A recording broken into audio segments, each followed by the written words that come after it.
ತಾಲೂಕಿನ ಕೋಟೆಗಂಗೂರು ಗ್ರಾಮದ ಶಾಲೆ. ಇಲ್ಲಿ ಕೋಟೆಗಂಗೂರಿನಲ್ಲಿ 1ರಿಂದ 8ನೇ ಕ್ಲಾಸ್ ತನಕ ತರಗತಿ ಇದೆ. 1ರಿಂದ 5ನೇ ಕ್ಲಾಸ್ ತರಗತಿ ಒಂದು ಕಡೆ, 6ರಿಂದ 8ನೇ ಕ್ಲಾಸ್ ಮತ್ತೊಂದು ಕಡೆ. ಸೊ ಹಾಗಾಗಿ 1ರಿಂದ 5ನೇ ತರಗತಿ ಕ್ಲಾಸಲ್ಲಿ ಎರಡೆರಡು ಕಡೆ ಊಟ ರೆಡಿ ಮಾಡೋಕ್ಕಾಗಲ್ಲ ಅಲ್ವಾ. ಇಲ್ಲಿ ಬಿಸಿ ಊಟ ಮಾಡಿಬಿಟ್ಟು ಅಲ್ಲಿ ಕಳಿಸ್ತಾರೆ. ಹಲವಾರು ತಿಂಗಳ ವರ್ಷನ ಗೊತ್ತಿಲ್ಲ, ಏನು 5,000 ರೂಪಾಯಿನ ಕೊಡ್ತಾಯಿದ್ದು ಗ್ರಾಮ ಪಂಚಾಯತು, ಆಟೋ ರಿಕ್ಷಾದಲ್ಲಿ ತಗೊಂಡು ಹೋಗ್ತಾಯಿದ್ರು. ಈಗ ಅದೇನೋ ನಿಂತಿದೆಯಂತೆ, ಏನೋ ಗಲಾಟೆ ಅಂತೆ, ಇದನ್ನೆಲ್ಲ ಈ ಥರ ತಗೊಂಡು ಹೋಗ್ಬೇಕು. ಇದನ್ನು ಸಂಬಂಧಪಟ್ಟ ಗ್ರಾಮ ಪಂಚಾಯತಿ ಒಂದು ಮನಸ್ಸು ಮಾಡಿದರೆ, ಒಂದು 5,000 ಕೊಡುವಂಥ ಪ್ರಯತ್ನ ಮಾಡಿದರೆ, ಅದು ಯಾರು ಲೋಕಲೈಟ್ಸ್ಗಳು ಅದಕ್ಕೆ ಮುಂದೆ ಬಂದರೆ ಒಂದು ಶಾಲೆಗೆ ಎಷ್ಟೆಷ್ಟು ಖರ್ಚು ಮಾಡ್ತೀವಲ್ವ. ಶಾರದಾ ಪುರನಾಯಕ್ ಶಾಸಕಿ ಇದ್ದಾರೆ. ಮೇಡಮ್ ನಮಸ್ತೆ. ಸರ್ ನಮಸ್ತೆ ಸರ್. ಇದು ಸಣ್ಣ ವಿಷಯ, ನಿಮ್ಮ ಬಳಿಗೆ ಬರೋದಲ್ಲ, ಸರ್ ಹೇಳಿ ಹೇಳಿ. ಆದರೂ ನಿಮ್ಮ ಗಮನಕ್ಕೆ ತರ್ತೀನಿ. ಹಾಂ ಸರ್. ಈ ಶಿವಮೊಗ್ಗ ತಾಲೂಕಿನ ಕೋಟೆಗಂಗೂರು ಅಂತ ಒಂದು ಶಾಲೆ ಇದೆ, ಗ್ರಾಮದ ಶಾಲೆ ಕೋಟೆಗಂಗೂರು. ಹೌದು ಹೌದು ಹೌದು ಹೌದು ಸರ್. ಅದು ಆಕ್ಚುಲಿ ನನ್ನ ವಿಚಾರ ನನ್ನ ಗಮನಕ್ಕೆ ಬಂದಿದೆ. ಹಾಂ, ಆಲ್ರೆಡಿ ಅದು ಹಿಂದೆನೆ ಕಟ್ಬಿಟ್ಟಿದ್ದಾರೆ. ಬಿಲ್ಡಿಂಗ್ ಕಟ್ಬೇಕಾದ್ರೆ ಎಲ್ಲರೂ ಸೇರ್ಕೊಂಡೇ ತೀರ್ಮಾನ ಮಾಡಿರ್ತಾರಲ್ವಾ ಸರ್.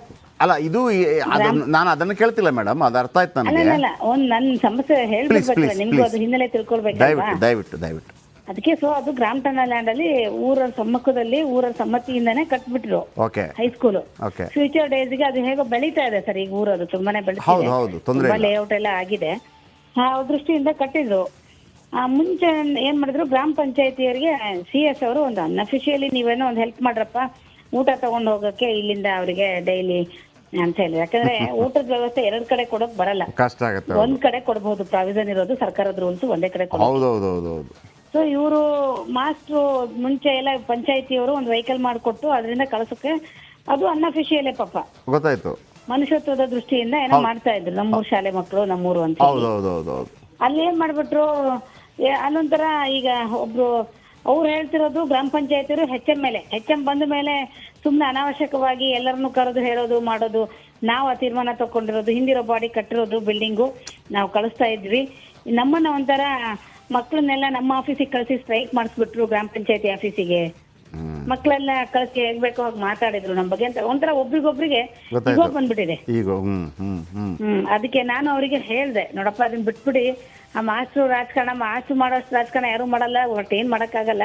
ನಮ್ಮವರು ಮಕ್ಕಳು ಓದ್ತಿರೋದು ಅನ್ನೋ ಭಾವನೆಯಿಂದ ಏನಾದ್ರು ಒಂದು ಸೆಪರೇಟ್ ಮಾಡ್ಕೊಳ್ರಪ್ಪ ಅಂತ ಹೇಳಿದೀನಿ ಸರ್ ಅವರಿಗೆ ಲಾಸ್ಟ್ ವೀಕು. ಮತ್ತೆ ಇವತ್ತು ಕರೆದು ಮಾತಾಡ್ತೀನಿ ನಾನು. ರಾಜಕಾರಣ ಮಾಡಿದ್ರು ಕೂಡ ಊಟ ಪಾಪ ಬೈಕಲ್ಲಿ ತಂದು ಕೊಡ್ತಾ ಇದ್ದಾರೆ.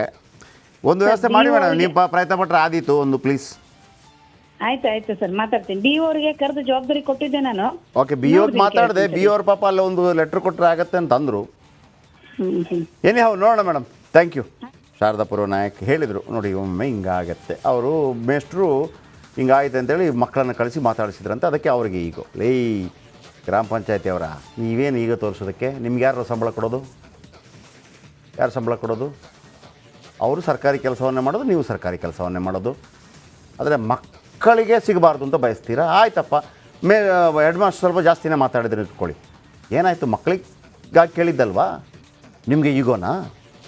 ನಿಮ್ಮ ಮಕ್ಕಳಿಗೆ ನಾಳೆ ಊಟ ಸಿಕ್ಕಿಲ್ಲ ಅಂದರೆ ಎಲ್ಲಾದರೂ ಒಂದು ಕಡೆ, ದೇಶ ವಿದೇಶ ಹೋಗಿರಲಿ, ಸಿಕ್ಕಿಲ್ಲ ಅಂತಂದರೆ ಆ ಹಿತದೃಷ್ಟಿಯಿಂದ ನೋಡ್ರಪ್ಪ. ರಾಜಕೀಯ ಮಾಡ್ತಾರೆ, ಮಕ್ಕಳನ್ನು ಕಳಿಸಿದ್ರು, ಮಾತಾಡಿದ ತಕ್ಷಣ ನೀವು ದೊಡ್ಡ ಇವರು ಗ್ರಾಮ ಪಂಚಾಯತಿಯಲ್ಲಿ ಮಕ್ಕಳು ಬಂದು ಕೇಳಿದ್ವಂತೆ, ನಿಮಗೆ ಈಗ ಹೊರಟಾಗ್ಬಿಡ್ತಂತೆ. ಏನು ದೊಡ್ಡ ಪುಡಾಂಗ ನೀವೆಲ್ಲ. 5,000 ಕೊಡೋಕ್ಕಾಗೋದಿಲ್ಲ ಅಂತಂದರೆ, ನೀವು ವ್ಯವಸ್ಥೆ ಮಾಡೋಕ್ಕಾಗೋದಿಲ್ಲ ಅಂದರೆ ಬನ್ನಿ ಮೆಜೆಸ್ಟಿಕಲ್ಲಿ ಎಗ್ ರೈಸ್ ಮಾಡ್ತಾ ಕೂತ್ಕೊಳ್ಳಿ. ನಮ್ಮ ಸಂಬಳ ದುಡ್ಡನ್ನು ಯಾಕೆ ತಗೋತೀರಿ? ಗ್ರಾಮ ಪಂಚಾಯತಿಗೆ ಎಚ್ಚರಿಕೆ ಅಂತಲೇ ಅಂದ್ಕೊಳ್ಳಿ. ಎಚ್ಚರಿಕೆ, ಸಂಬಂಧಪಟ್ಟವರು, ಸರ್ಕಾರಿ ಸಂಬಂಧಪಟ್ಟವರು ನೀವು ಇರೋದಿಲ್ಲ, ನಿಮಗೆ ಸಂಬಂಧಪಟ್ಟ ಮಿನಿಸ್ಟ್ರಿಗೆ ಇದನ್ನು ಕಂಪ್ಲೇಂಟ್ ಮಾಡ್ತೀನಿ.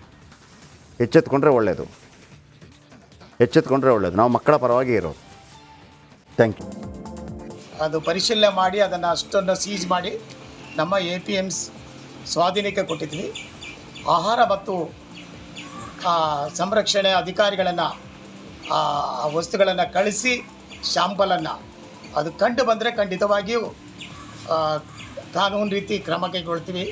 ಮತ್ತು ಇನ್ನು ಮುಂದೆ ಯಾವುದೇ ಕಾರಣಕ್ಕೂ ಉಡುಪಿ ನಗರದ ವ್ಯಾಪ್ತಿಯಲ್ಲಿ ಮಾರ್ಕೆಟ್ ಇರ್ಬೋದು ಮತ್ತು ನಮ್ಮ APMs ಮಾರ್ಕೆಟಿಗೆ ಇಂಥ ಕೆಮಿಕಲ್ ಮಿಶ್ರಣವಾದಂಥ ಆಹಾರ ಪದಾರ್ಥಗಳು ಇರ್ಬೋದು, ತರಕಾರಿ ಇರ್ಬೋದು, ಬೆಳ್ಳುಳ್ಳಿ ಇರ್ಬೋದು, ಇತರೆ ವಸ್ತುಗಳು ಬರೆದಿದ್ದಾಗೆ ನಾವು ಕಟ್ಟುನಿಟ್ಟು ಕ್ರಮ ಕೈಗೊಳ್ತೀವಿ ಮತ್ತು ನಮ್ಮ ಸಿಬ್ಬಂದಿಗಳು ಸಹ ಯೋಜನೆ ಮಾಡಿ ಎಲ್ಲ ಪರಿಶೀಲನೆ ಮಾಡಲಿಕ್ಕೆ.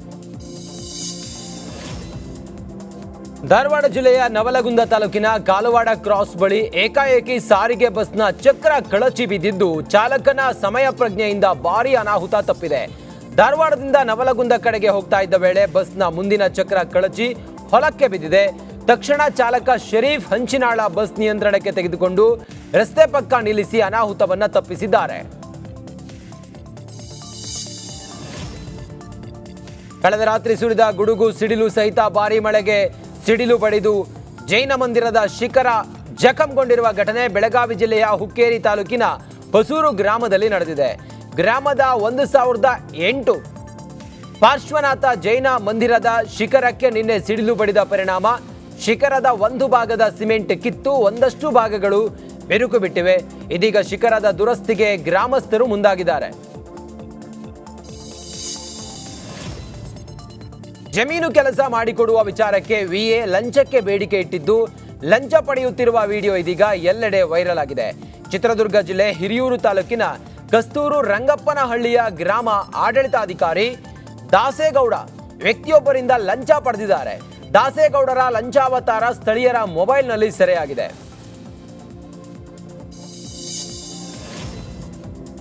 ಮನೆ ಕೆಲಸದವರ ಮಾತನ್ನ ಕದ್ದು ಕೇಳಿಸಿಕೊಂಡು ಮಂತ್ರಾಲಯಕ್ಕೆ ಹೋಗಿದ್ದವರ ಮನೆಗೆ ಖದೀಮರು ಕನ್ನ ಹಾಕಿ ಕಾಕಿ ಕೈಗೆ ತಗ್ಲಾಕೊಂಡಿರುವ ಘಟನೆ ಬೆಂಗಳೂರಿನ ಸುಬ್ರಹ್ಮಣ್ಯಪುರ ಠಾಣಾ ವ್ಯಾಪ್ತಿಯಲ್ಲಿ ನಡೆದಿದೆ.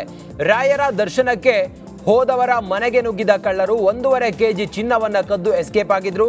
ಆ ನಂತರ ಧರ್ಮಸ್ಥಳದ ಮಂಜುನಾಥನ ದರ್ಶನವನ್ನ ಪಡೆದು ವಾಪಸ್ ಆಗ್ತಿದ್ದ ವೇಳೆ ಆರೋಪಿ ಸನ್ಯಾಸಿ ನಂದೀಶ್ ಕಾಕಿ ಕೈಗೆ ಲಾಕ್ ಆಗಿದ್ದಾನೆ. ಇನ್ನು ಬಂಧಿತನಿಂದ 1 kg 800 ಗ್ರಾಂ ಚಿನ್ನ ಸೇರಿದಂತೆ 18,000 ನಗದನ್ನ ವಶಕ್ಕೆ ಪಡೆಯಲಾಗಿದೆ. ಸೈಟ್ ವಾಪಸ್ ಬಗ್ಗೆ ಬಿಜೆಪಿ ಟೀಕೆ ವಿಚಾರಕ್ಕೆ ಗೃಹ ಸಚಿವ ಪರಮೇಶ್ವರ್ ಪ್ರತಿಕ್ರಿಯೆ ನೀಡಿದ್ದಾರೆ. ಬೆಂಗಳೂರಲ್ಲಿ ಮಾತನಾಡಿದ ಅವರು, ನಾವು ಏನೇ ಮಾಡಿದ್ರೂ ಟೀಕೆ ಆಗುತ್ತೆ. ಮೊಸರಲ್ಲಿ ಕಲ್ಲು ಹುಡುಕೋ ಪ್ರಯತ್ನ ನಡೀತಾ ಇದೆ. ನೈತಿಕತೆ ಇದ್ದಾಗ, ಸತ್ಯ ಇದ್ದಾಗ ಯಾಕೆ ಹೆದರಬೇಕು? ಸೈಟ್ ವಿಚಾರದಲ್ಲಿ ಗೊಂದಲ ಆದ್ರೆ ಏನ್ ಮಾಡೋಕ್ಕಾಗುತ್ತೆ? ಅದಕ್ಕೆ ಸಿಎಂ ಪತ್ನಿ ಸೈಟ್ ವಾಪಸ್ ಕೊಡ್ತಿದ್ದಾರೆ ಅಂತ ಹೇಳಿದ್ರು. ನೋಡ್ರಿ, ಏನು ಮಾಡಿದ್ರು ಟೀಕೆ ಆಗ್ತಾ ಇದೆಯಲ್ವಾ? ನೀವು ವಾಪಸ್ ಕೊಟ್ಟರು ಟೀಕೆ ಆಗ್ತಾ ಇದೆ, ಕಾನೂನಾತ್ಮಕವಾಗಿ ಫೈಟ್ ಮಾಡ್ತಾ ಇದ್ರು ಟೀಕೆ ಆಗ್ತಾ ಇದೆ. ಮೊಸರಲ್ಲಿ ಕಲ್ಲು ಹುಡುಕ್ತಾನೆ ಇದ್ರೆ ಎಲ್ಲಿಗೆ ಕೊನೆ ಆಗುತ್ತೆ? ಇದು ಎಲ್ಲ ಯಾವತ್ತಾದರೂ ಒಂದಿನ ಇದು ಕೊನೆ ಆಗಬೇಕಲ್ವಾ? ನೋಡ್ರಿ, ಏನು ಮಾಡಿದ್ರು ಟೀಕೆ ಧಾರವಾಡ ತಾಲೂಕಿನ ನಿಗದಿ ಗ್ರಾಮದ ರೈತನ ಹೊಲದಲ್ಲಿ ಹೆಬ್ಬಾವು ಪತ್ತೆಯಾಗಿದೆ. ಅಂಬ್ಲಿಕೊಪ್ಪ ಗ್ರಾಮದ ಹದ್ದಿನಲ್ಲಿರುವ ಸಿದ್ದಬಸಪ್ಪ ಹಳಿಯಾಳ ಎಂಬ ರೈತನ ಜಮೀನಿನಲ್ಲಿ ಕಬ್ಬಿನ ಗರಿ ಸುಲಿಯುವಾಗ ಹೆಬ್ಬಾವು ಪತ್ತೆಯಾಗಿದೆ. ಸ್ಥಳಕ್ಕೆ ಉರಗ ರಕ್ಷಕ ಯಲ್ಲಪ್ಪ ಜೋಡಹಳ್ಳಿ ಆಗಮಿಸಿ ಹೆಬ್ಬಾವನ್ನ ರಕ್ಷಿಸಿ ಅರಣ್ಯಕ್ಕೆ ರವಾನಿಸಿದ್ದಾರೆ.